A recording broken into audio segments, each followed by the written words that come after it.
On the day the earthquake hit, my husband up and left me, jetting off to another city to be with his crush. I was trapped beneath the debris, and I managed to send him a desperate message. Henry, there's an earthquake. I'm buried underground. It's so dark, and I'm scared out of my mind. After they rescued me, I sent him two more texts before I hurled my phone into the ruins. Henry, I can't hold on any longer. It's a good thing you're busy with work, or else you'd have been stuck here with me and our baby. I even added, you being safe is great, as if it confirmed my plan. Everything was done on purpose. I had purposely wanted him to believe I was dead. I aimed for him to wallow in guilt day and night for me and our unborn child, to shed tears of remorse and regret for not acting differently. When I finally couldn't hide it any longer, I planned to walk up to him and say, I want a divorce. In our second year of marriage, as Henry's crush returned from abroad, I was the one who went to pick her up with him. I stood by as the girl, long black hair, white dress, slender figure, tearfully flung herself into his arms, exclaiming, like a bird returning to its nest, Henry, I finally see you again. For a split second, Henry's body stiffened. Then he reached out and softly stroked her hair, saying, there, everything's all right. I lingered on the sidelines, feeling like an uninvited mistress. After a moment of hesitation, I grabbed Henry's hand and forced a smile. All right, now that she's here, let's roll. It was then that she seemed to notice me for the very first time as she slipped away from Henry's embrace. Her smile held a mix of surprise and unease, and she whispered, Henry, you're married? The three of us then awkwardly made our way back home. Eileen turned out to be not only Henry's crush, but also his half-sister. I had always been aware of his feelings for her, but it wasn't until after our wedding that I learned the full extent of their relationship. Henry's background was tangled. He was an orphan, his biological parents having perished in a car accident when he was 9, and then a friend of his father, who happened to be Eileen's dad, took him in. And so the saga of Henry and Eileen unfolded. Henry had been a withdrawn child from early on, quiet, reserved, and giving off a vibe that screamed, stay away because of his past. Meanwhile, Eileen lived a life of luxury and bliss, innocent and carefree like a little ray of sunshine that slowly warmed Henry and brightened their home. Naturally, Henry never mentioned his connection with Eileen to me, but when I brought her into our home, a place where Henry and I had shared 3 years, I noticed her curious glances and the way she gently touched everything. I then realized that my suspicions were likely correct. That night, while I was cooking, Henry returned with some beef and onions, asking me to whip up a steak because Eileen loves steak. I looked down and stayed quiet for a moment. Henry wasn't exactly the most thoughtful partner. We'd known each other for 8 years, with me chasing him for 5, and had cohabited for 3, yet he would occasionally forget my likes and dislikes, like the fact that I'm allergic to onions. Oddly, he remembered every single one of Eileen's food preferences. Even though she had been abroad for 6 years, I bit my lip and asked, Henry, did you forget? I'm allergic to onions. I break out all over if I touch them. He paused, looking a bit spaced out, then smiled as he gently pushed me out of the kitchen. I'm sorry, Haley. I had no clue about your allergy. We never even have onions on our table. Can you wait outside for a bit? I'll get dinner sorted tonight. Truth be told, Henry and I had had onions on our table once before, 3 years ago, when I had just won him over. That day, I was on top of the world, and during lunch, he ordered a curry dish, and I ended up eating some onions unwittingly. It was also the day he took me to the hospital, but that was ages ago, and he probably forgot. I nodded silently, not wanting to stir up any tension as Eileen remained in the living room. At dinner, maybe because of the earlier incident, Henry kept dishing out plate after plate. This shrimp today is pretty awesome, he remarked while I ate slowly. When I finally looked up, I saw Eileen passing me a shrimp too. She shot Henry a glance before turning back to me with a gentle smile and a casual, sis, have some more shrimp? Brother's shrimp is the bomb. It felt like I was just a guest in my own home. Henry had insisted we bring her in, explaining 3 days earlier that his sister, who'd been living abroad, was coming back. He mentioned she'd had a rough patch, alone overseas, dumped by her boyfriend, and even diagnosed with depression. His tone was tight-lipped, and his eyes carried a hint of despair, and I couldn't help but feel a pang of sympathy. So, when he said she wanted to stay with us for a bit without alerting her parents, I agreed right away. Back then, I didn't know his so-called sister was actually the girl he'd been crushing on for years. It wasn't until I saw Eileen at the airport, a face I recognized from a photo tucked away on Henry's bookshelf, that I realized it all. She was the moonlit dream Henry had cherished for ages. At night, as I lay awake, I could feel Henry's warm breath behind me, his arm around me, whispering, "Can't sleep?" I nodded, then caught a sigh as I got up to fetch a cigarette on the balcony. That's when I noticed Eileen in the living room, tears streaming down her face amid broken ceramic pieces scattered on the floor. The shards were from the ceramic dolls Henry and I had crafted together at a pottery store that day, where I made his figure and he made mine. They had been our tokens of love, even inscribed with Henry and Haley together forever on the base. Now, shattered into pieces, I frowned at the debris while Henry's gaze was fixed on Eileen. There was something oddly beautiful about her tears, her reddened eyes evoking sympathy, even though it was just a couple of ceramic dolls. Not exactly a big deal, right? Henry sighed softly and pulled her onto the couch, his brows creased. "How could you be so careless? Your foot scratched, and now I'm stuck cleaning up like some maid." Eileen sat there, brows furrowed, tears welling up as she looked so helpless and pitiful. "Sis, I didn't mean to. She stuttered, her words dissolving into more tears, like she was remembering something deeply heartbreaking. I said nothing and headed to the balcony for a smoke. Eileen always called me sister, after all. While Henry was in the kitchen cooking, Eileen and I sat in the living room. She kept addressing me as sister, asking about the details of Henry and my life together over the years. I corrected her. "I'm married to Henry, so we're family now." Without a word, she picked up a cat-shaped pillow from the sofa, grinning in amazement. "Sis, check this out. I gave this to Bro Henry before I went abroad. Never thought it'd still be here." Instantly, my brows knitted together and my stomach churned. I held the cigarette in my hand, yet didn't light it. Henry wasn't a fan of women who smoked. He always liked the type that was like Eileen. Black hair, white dress, clean and delicate. Maybe I'd been on the balcony too long because soon Henry approached, snatching the cigarette from me. "Don't smoke. It's not good for you." I mumbled that I wasn't planning on smoking anyway, especially since I was pregnant. And he didn't know that yet. "What about your sister?"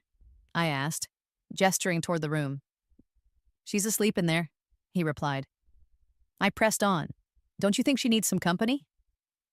"What?" He looked taken aback. I chuckled and asked, "So how long is Eileen crashing with us?" Then, with a rare burst of honesty, I told him, "Henry, I don't really like your sister. Remember back when I was chasing you? There was a time when you got drunk, hugged me, and kept calling out for Eileen. Back then, I had no clue what you meant. But now, do you really see her as just a sister?" He then told her to leave. "She leaves or you choose, Henry." And he stared at me with a conflicted look before sighing deeply. "Haley, what just happened?" he asked. Eileen quickly interjected, "She didn't mean it. I've got depression and my emotions are all over the place. Can't you cut her some slack? I know it's unfair, but Eileen's parents and even she herself have always been kind to me. Bringing her home wasn't for any other reason. I really do see her as just a sister. I have you, right?" Henry made me believe him. I looked at him, recalling our shared past. From high school days when we first met. Back then, Henry was strikingly handsome and an excellent student, though he wasn't exactly popular because he was too reserved. He'd always sit in the back of class, leaning against the wall in the darkest corner of the room, as if his presence sucked all the light out. Even then, I was smitten with him. I felt we had so much in common. He had been transferred to my class during our senior year, a big deal, since not many students switch schools. That year, I never saw his parents, and truthfully, I rarely saw mine either, since my parents had divorced when I was little and both had moved on, leaving me feeling like the extra person. I figured Henry's situation must be similar, maybe even worse. My own father, although neglectful, wasn't stingy with money, but Henry, burdened with school and a part time job at a milk tea shop during senior year, broke my heart. I also knew deep down that Henry was gentle, even though he came off as aloof. I remembered a time when I had a fight with my dad and was crying alone in the school library garden. Henry passed by without a word, silently leaving a pack of tissues by my side. I recall the scene: dusk, a gentle breeze, and the golden light making even his hair shimmer. That was when I first fell for him. Later, I took the same university entrance exam as he did and began pursuing him relentlessly. I treated him with all the care I could muster. For 4 years at university, Henry hardly ever went home. Even during holidays, he stayed back at school. I stuck by him, celebrating festivals together, spending Christmas and birthdays one after the other. He liked girls with long hair and white dresses, so I let my short hair grow and wore the dresses he fancied. I learned to cook his favorite home-cooked meals because he claimed they reminded him of home. I did everything for him. Yet as I did more, I realized so many things had already been done for him by someone else. There were just too many reminders of another girl in his life. But I never gave up. I figured if someone else did it, I'd do it better, until no one could top me. I had never been treated well before, so I tried extra hard to treat him right. I pursued him for 5 years until I finally had him.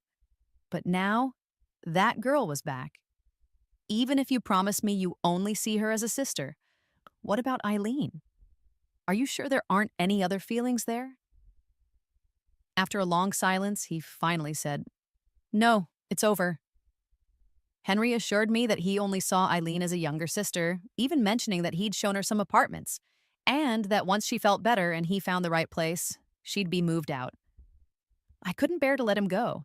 Not after 8 years together, and for the sake of the baby I carried. I subconsciously placed my hand on my belly, then quickly pulled it back. "Henry, those are your words. Don't lie to me. If you mess with me, you'll regret it. Seriously." The day Eileen moved, the sky was cloudy. Henry and I accompanied her to her new place. She had a ton of stuff, and packing up took nearly 4 hours. By the time we returned, it was raining cats and dogs. As soon as we got home, Henry got a phone call from her. I couldn't make out what was said on the other end, but I watched Henry hesitate before answering. He hung up, paced around her old room, then grabbed an umbrella and dashed out. Apparently, she had forgotten something important, so I offered to take it to her. "It's pouring out there. Should we go now?" I asked. Her lost items were apparently urgent, so I nodded. I even suggested that I tag along.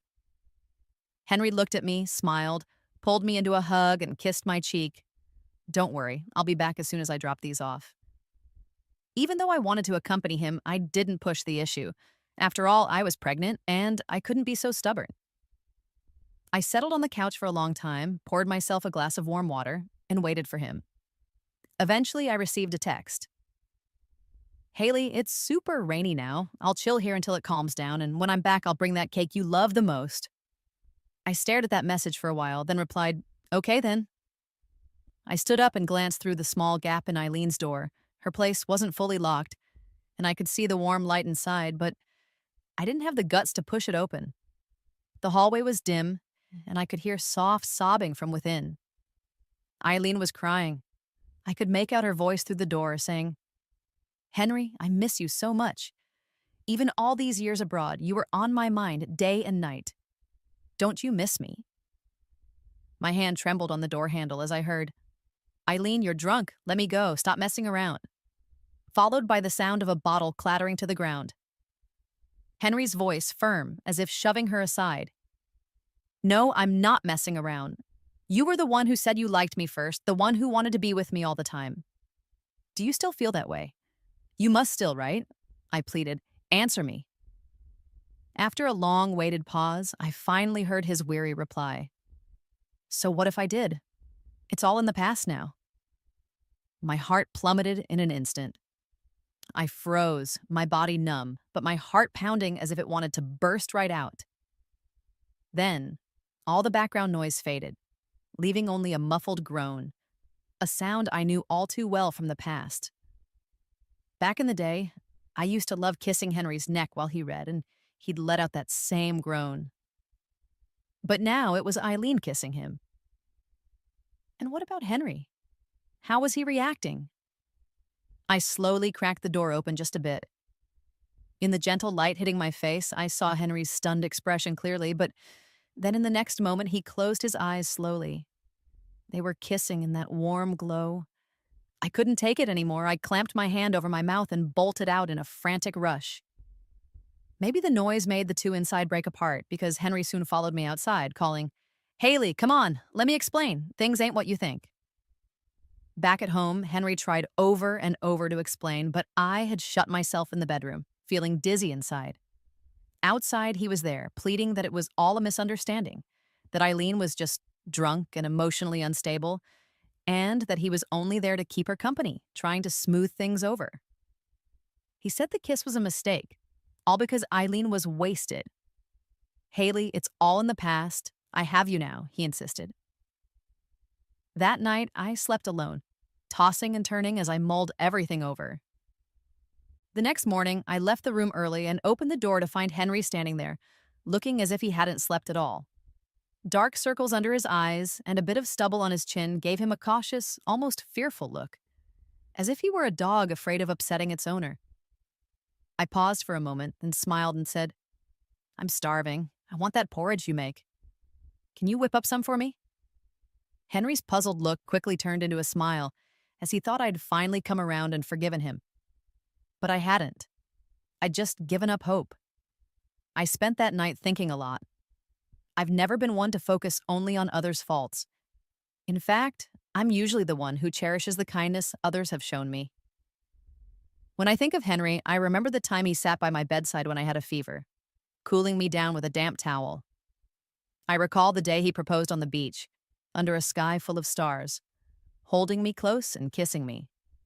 I even remember when, on the anniversary of his parents' death, he hoarsely whispered, "Haley, I only have you. Promise me you won't leave me in this lifetime." But I also remember the times he wavered between me and Eileen, forgetting my allergies yet meticulously recalling everything about her. I remember that even though he said he loved me, his eyes were always drifting towards her. In these 8 years, I never truly felt his genuine heart. I'm exhausted, tired of giving everything and receiving nothing back. And I'm not ready to let him and Eileen have their happy ending without me. Closing my eyes heavily, I decided that even if I walked away, Henry wouldn't be free to be with Eileen. In the days that followed, Henry was on his best behavior, thinking of me, buying my favorite cakes, the latest handbags, and kissing my cheek every morning before leaving. He started coming to work on time and spending more time with me.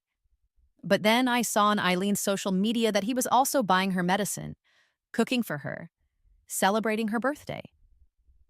Her last Instagram post was 2 photos, one of her and him from years ago, both beaming with genuine warm smiles, and another selfie where she held a bouquet of roses, while a man in an apron busied himself in the kitchen. The caption read, "Time flies, but we just like in the past." Anyone looking at those pics would assume they were a loving, newlywed couple. I gave it a like, though inside I was seething. Soon after, Henry called, "Haley, have you wrapped up work? Let me pick you up for dinner." "Sure, let's go grab some Western food," I replied, even though deep down I knew he was juggling being with me and her, caught between not wanting to leave me and not wanting to let go of her. I pretended everything was fine, playing the role of the devoted wife who trusts him wholeheartedly. One evening, I distinctly heard Eileen calling him, and I asked, "Is that Eileen?" At that moment, he was half asleep next to me, answering the call in a groggy tone. "Yeah, she's got a cold and a headache." Then he paused suddenly. I smiled and said, "Then go see her, but remember, come back early." That night, Henry didn't leave. He said Eileen had her medicine and would be fine after a good night's sleep. After his words, he turned to look at me, his expression a mix of disbelief and hesitation. After a long pause, he finally blurted out, "Why? What? Why?" I feigned ignorance. "So in the middle of the night, you expect me to deliver medicine to another woman?" He knew deep down it wasn't right. I softly said, After all, she's your sister, isn't she? Finally, Henry sighed and said, I've thought it over. I should trust you. People gotta look forward, right? Let the past be the past. That night, we had a long heart to heart conversation. I've never been one to act overly emotional. I always tried to be strong. But that night, I mimicked Eileen's vulnerability, intentionally amping up my pain to seem fragile. And then I told him, Henry, I only have you. If I can't even trust you, who can I trust? You promised you'd be there for me for a lifetime. You won't let me down, will you? I knew his stubborn nature. He'd end up feeling guilty, because a man's guilt is always more real than love. But that wasn't enough. Slowly, I placed my hand on my abdomen, a twisted mix of satisfaction and pain welling up inside. I'd longed so much for this child. Both Henry and I had always dreamed of having our own, maybe because of our broken families. Not long after we married, there was a mix-up with a pregnancy test. When I told him I was pregnant, I'll never forget the way he reacted. Stunned, dazed for a moment, then coming to his senses with eyes shining. He wasn't one to show emotions openly, but that moment he couldn't hold back his smile. He scooped me up quickly, then carefully set me down, his face a portrait of regret and worry, clearly afraid that his actions might harm me or our baby. This whole saga is a mess of hurt, regret, and twisted love that just keeps piling on, even when you try to hold on. When I discovered I was truly pregnant, a surge of excitement mixed with eagerness to share the news with him overwhelmed me. Yet that very night, when I caught his distracted, absent-minded look, I inexplicably held back my words. Now, as I gently caress my belly, one thought keeps echoing. What if Henry finds out about the baby? And if he realizes that he's somehow responsible for the baby's demise, or even worse, that the loss is linked to him and Eileen, what would he do? I must have been losing my mind, feeling like one of those ruthless TV villains who use a child as a bargaining chip. Still, I couldn't help myself. He adored children and had longed for a baby with me for so long that we'd even chosen a name. If that were the case, surely he couldn't continue with Eileen without being overwhelmed by guilt, right? In just 10 days, it would be our second anniversary. To celebrate, Henry whisked me away on a trip, but I can't explain why. Right when we arrived, I suddenly felt unwell, even though this baby had always been so peaceful in my womb and I had never experienced any discomfort since getting pregnant. That night, I lay in bed with my eyes closed, unable to sleep, while Henry slept soundly beside me. The deep silence of the night magnified every little sound until I heard the incessant buzzing of a cell phone. It was Eileen calling again. Henry answered with a few words before abruptly hanging up, yet the phone kept buzzing. From the other end, I could hear Eileen's desperate cries. Henry, can you come see me? I feel so lousy. I think I'm gonna die. Nobody loves me. You don't want me, do you? I'm on the rooftop right now. The wind's fierce and the sky is pitch dark. Will you come to see me? After a while, Henry ran a hand over his forehead and let out a soft sigh. I stayed on the bed, pretending to sleep, until he gently nudged me awake with a kiss on my cheek. Haley, there's some trouble at work. I gotta head back for a bit. I'll be back by tomorrow morning, he said. Normally, I would have nodded obediently, playing the kind, accommodating role I'd adopted these days, trusting every word he said without question. But for some reason, my heart was pounding so hard that I feigned having had a nightmare, clinging to his waist and even shedding a few tears. Henry, please don't leave. I just had a bad dream. Don't leave me alone here. Yet, he still left, patting my head and urging me to be good and wait for him. Little did I know that he wouldn't be coming back. At 2 a.m., an earthquake struck. Our house collapsed, and I was buried under the rubble. What is it really like to be trapped beneath so much debris? It was pitch black, endless darkness with scarcely any air or space, just infinite blackness that magnified every flaw and weakness inside me. I thought I had completely given up on Henry, utterly disillusioned by him. I believed I was strong, but as I lay immobilized beneath the wreckage, I realized just how fragile I was. In that oppressive darkness, I managed to text Henry. Henry, there's been an earthquake. I'm trapped underground. It's so dark and I'm terrified. Am I gonna die? I don't want to die. Over the next 4 hours, my messages evolved from raw fear to numbness and eventually to bitter anger. My friends sent comforting texts, but Henry never replied. I couldn't shake the thought. While I was buried, what was he doing? Was he at Eileen's place, maybe even in her bed, whispering sweet nothings? The mere idea made me tremble uncontrollably. I remained entombed in the rubble for 10 excruciating hours before I was rescued. Then, a wild idea struck me. Shaking, I sent him 2 final texts and hurled my phone into the debris. Henry, I can't hold on anymore. Lucky you have work to keep you busy, or else you'd have been doomed here with me and our child. You're really lucky to be safe. I did it on purpose. I wanted him to believe I had perished in that mess. I wanted him to be haunted by guilt and regret. To remember that it was his suggestion that brought me here and his decision to leave me alone for Eileen, condemning me and our baby to die in a foreign land. Even on the brink of death, my heart and mind were consumed by thoughts of him.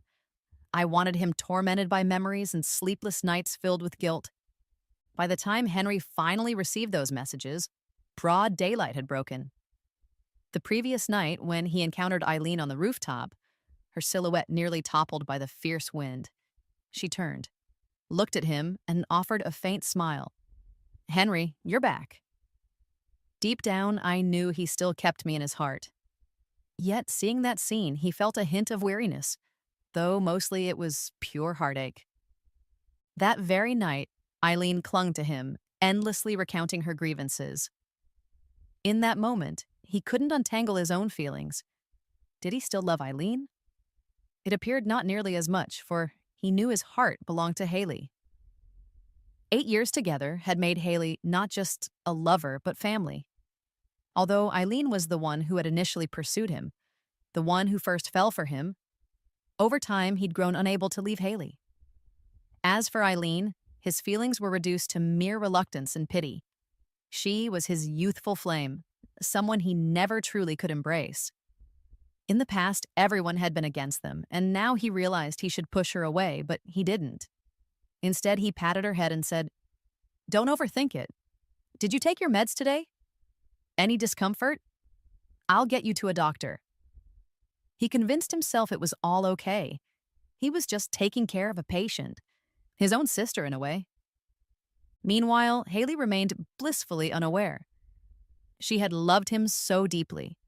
This was the one time, the last time, that truly mattered. One morning, when he woke up and the sky was already bright, he was startled by the alarm clock. As he reached for his phone, he discovered his scheduled flight was canceled. Soon, a barrage of notifications flooded in. Finally, he saw Haley's texts, one after another, telling him there had been an earthquake, that she was buried underground, that it was pitch dark, and that she was terrified. For a moment, it felt like he'd been plunged into an ice cellar, his hand trembling as it held the phone. He kept telling himself, "No way, this can't be real." But the overwhelming flood of alerts made it undeniable. In a frantic panic, he called Haley, but she didn't answer. He texted her again, yet silence persisted. Fear gripped him like a raging hurricane, and his face turned deathly pale. Then Eileen approached him and asked, "Henry, what's wrong?" As she looked at him, as composed as ever, a stark memory flashed back. The night before at 2 a.m., when Haley was trapped under the rubble. What was he doing? His expression darkened further. He quickly grabbed his coat from the sofa and dashed out. "Henry, where are you going?" seemed to echo in his mind, though he paid it no heed. His steps were unsteady as he wandered, clueless about his destination. With flights canceled and roads in ruins, he realized he couldn't reach her. He was utterly stranded. Eventually, Henry returned to the home he had shared with Haley for 3 years. There, he sat numbly, refreshing his phone repeatedly, desperate for a message from her. After 5 long hours, 2 very brief texts finally arrived. "Henry, I can't hold on anymore. Lucky you have work keeping you busy, or else you'd have been stuck here with me and our child. You're really fortunate to be safe." His heart nearly burst. He and Haley had a child. Suddenly, memories of a few days ago rushed back, when Haley had brought home a package full of baby clothes and toys. Baffled, he had asked her why, and she'd just grinned and said a friend was pregnant. so she wanted to get her some gifts. Then, as he held her close, he had eagerly asked, "Haley, when are we going to have our own child?" She had blushed and smiled shyly before looking him in the eye and seriously asking, "Henry, if we have our own baby someday, will you be a good husband and father?" "Of course I will. I promise to take care of you, do better than anyone else, and never let you down," he had replied.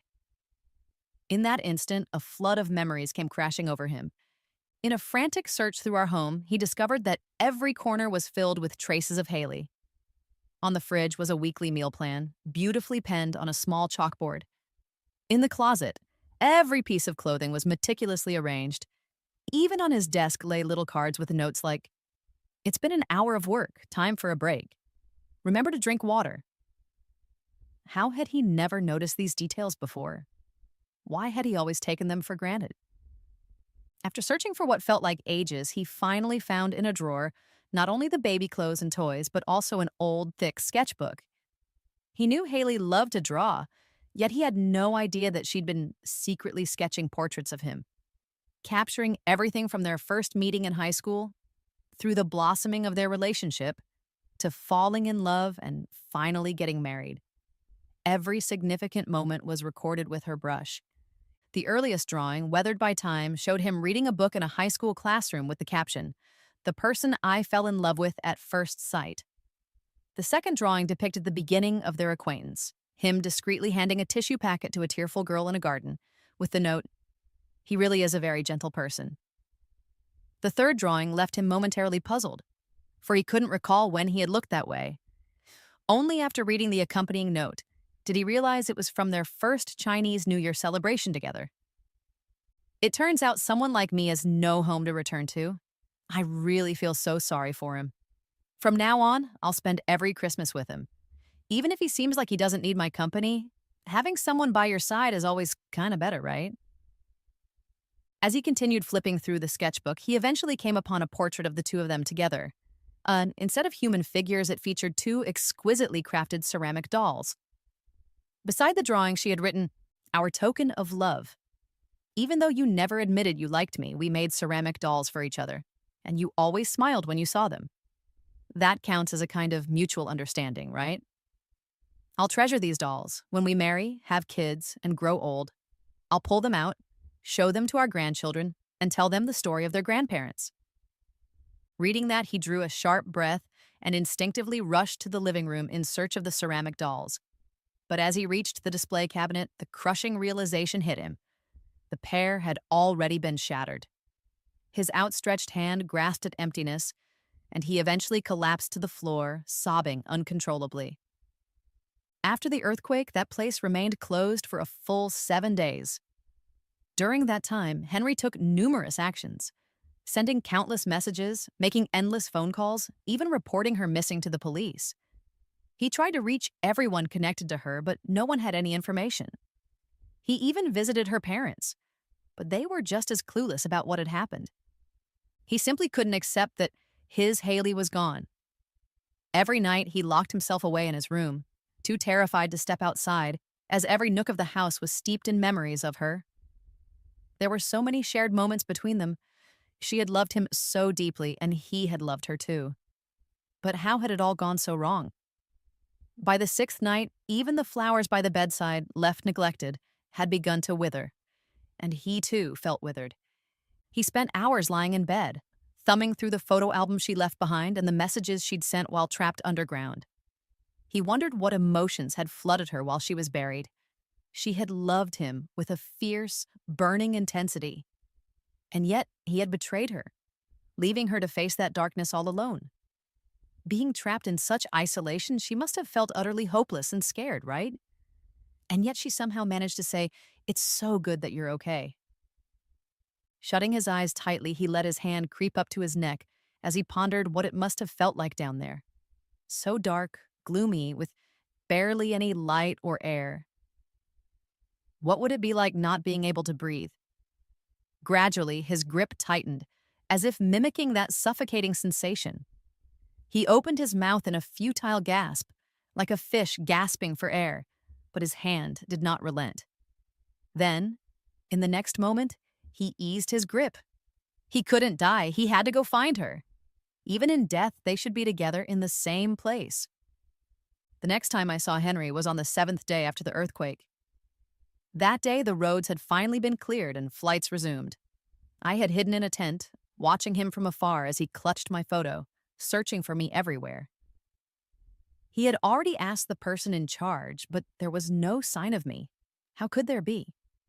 I simply didn't want him to find me. After my rescue, I even lied, claiming I had lost my phone and ID. When they gathered information, I gave a friend's details instead. I wasn't sure how long I could hide from him, but for now, I'd do it as long as necessary. I stole one final glance at his frantic figure before slowly climbing into my friend's car. He looked utterly worn out, with stubble and unkempt hair. But honestly, he deserved it all. I stayed hidden at my friend Lucy's place for a week before finally stepping out. I went to the hospital for an abortion. When Henry eventually found me, I had already undergone the procedure and was lying on a hospital bed. His eyes reddened as he looked at me. Without saying a word, I pulled out the divorce agreement I'd prepared and said, "Let's get a divorce."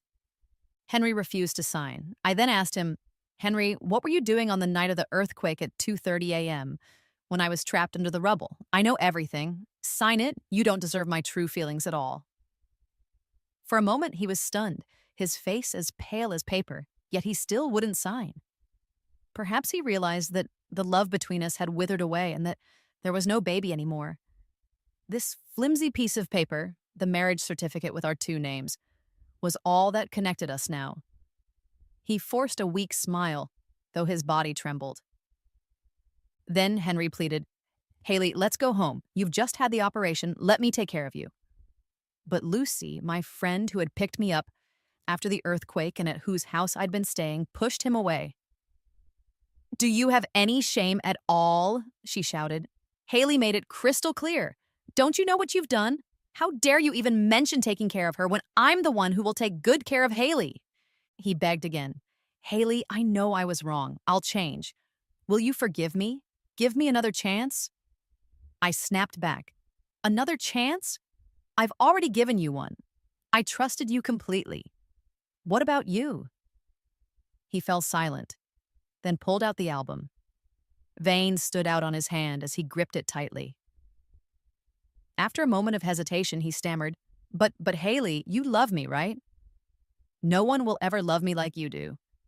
If you love me so much, how can you just stop loving me all of a sudden?"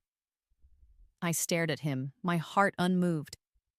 I let out a light laugh, snatched the album from him, and tore it to shreds. "Henry, I loved you, but that was in the past. I loved you, but seriously, who wouldn't be better off than with you? Every stroke and line in that album held my true feelings, but you don't deserve to keep them." In the days that followed, Henry came to see me every day.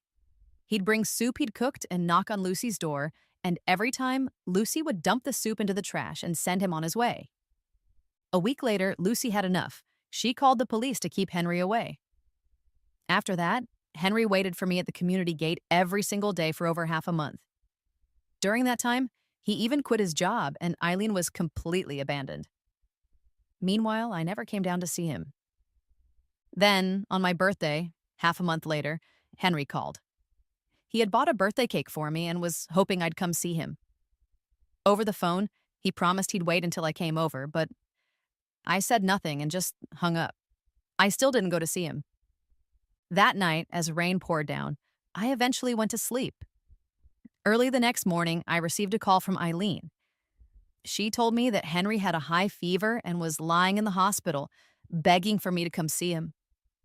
I still said nothing and hung up, but later I headed to the hospital. The strong smell of disinfectant hit me as Henry saw me, his eyes lighting up immediately. I looked at him and then at the equally haggard Eileen beside him, and I slapped them both without hesitation. "What the heck are you doing?" I demanded. Eileen tried to speak, attempting to push me, but I shoved her to the ground and slapped her again, splashing water from a nearby table onto her face. I fixed her with a steady, deliberate gaze, saying slowly, "Shouldn't you be hit? You ought to be grateful that I'm not arguing with you right now, or I'd have exposed all your dirty secrets ages ago. Don't you have any shame? Can't you live without your Henry? Now that he doesn't want you, why haven't you just died yet? Or is that diagnosis report a total sham? My words struck her hard. She turned pale, too shocked to reply. I was too damn tired to even look at her again. All the while, Henry just watched silently, completely ignoring that I had just slapped Eileen. He didn't say a word, and when I glanced at him, he gently tugged on my sleeve, his red eyes filled with a hopeful plea. Haley. I pulled my sleeve away, frowned silently, and then said slowly, Henry, you really disgust me. He stammered, I just feel guilty. I want to make it up to you. I laughed out loud and tossed the divorce agreement at him again. Make it up to me. You're just wallowing in self-pity. I've already said it, in this life or the next. I never want to see you again, understand? No matter what you do, I can never forgive you, even if you're dying in that hospital right now. I'm just disgusted. If you truly feel guilty, then sign the damn papers. At that, the light in his eyes finally faded. In the end, Henry signed the divorce papers. I moved out of Lucy's house, changed cities, and started a new life. For the next few years, I never saw Henry again. Yet every Christmas, inexplicable packages would arrive, filled with jewelry and luxury items, which I promptly returned. Once, I even received a pair of ceramic dolls that looked nearly identical to the ones Eileen had smashed. I ended up breaking them and sending them back. 3 years after the divorce, my career took a major leap forward, and I met someone new at work. It didn't take long for us to hit it off naturally and start dating. He was a gentle soul, a stark contrast to Henry. He had no messy exes, and since we began dating, he often talked about me. Everyone around him knew he was a bit henpecked. He rarely drank, kept his distance from other women, and always returned home on time, almost as if I had him on a short leash. He told me, Haley, I am your boyfriend. I have an obligation to keep myself in check and give you a sense of security. Let's continue our relationship naturally and get married. Shortly after we married, I heard that Henry was in a really rough spot. After our divorce, he had sunk into a deep depression, numbing himself with alcohol every day and even ending up in the hospital several times. On the day of my wedding, he drank until he suffered stomach bleeding. That pale, haunting moonlight had always been by his side, but now Henry no longer wanted its company. Word was he was genuinely depressed. A few days later, I received a letter with no signature, but the handwriting was unmistakable. It was from him. I didn't even bother reading it. I just tore it up and threw it in the trash. After so many years, I had moved on and wasn't interested in anything else he had to say.